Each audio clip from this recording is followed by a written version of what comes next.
Magandang buhay sa lahat mga kagri. Welcome back sa ating channel. Ilang tips lang po sa pagbabalat ng durian. Una po sa lahat ay mas maganda kung makabili ka ng magulang. Hindi ko na paligoy-ligoy. Yan yung basta galing po yan sa ganyan yung pagkaputol, magulang po yan.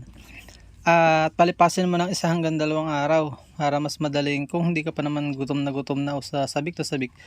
Para po madali siyang buksan. Iba-iba po ang style ng pagbubukas niyan. Merong nabubugnot talagang tinataga kabi-kabila. Pero may technique po. Yan nakita nyo. Yan yung guhit na yan. Sundan nyo lang po yung guhit. Minsan may mga bunga na hindi visible ang guhit. Magkakaiba po ang mga durian. Depende sa variety. Merong makapal ang balat. Merong makunat sa gitna. At meron namang napakanipis, napakadaling buksan. Makikita natin kung anong klaseng durian ito. Ito yung maganda namin variety.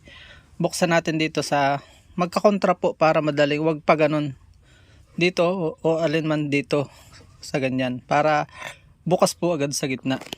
Wag na natin paligoy-ligoyin, simulan na po natin. So gagamit po tayo ng basahan para hindi po tayo matinik.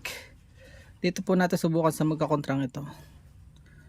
By the way, bago po ako magpaligoy-ligoy ay magtuloy ay may inibenta po akong ebook. 40 pesos lang po yun. Yung experience ko po na 6 years, isagad po natin ang tusok. Yan.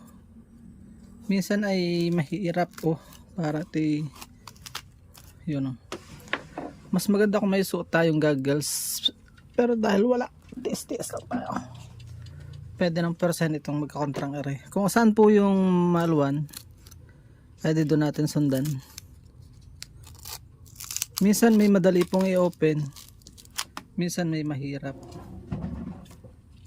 E-book po yun, 6 years experience ng inyong ka-agree. Halos video ko ay nag-promote po ako. 40 pesos ko lang po yan ibinebenta.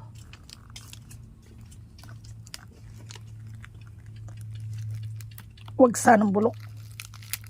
Yun. Okay naman siya, kaya lang ay mukhang tsurang native variety. So yan yan, ganyan po ang pagbubukas.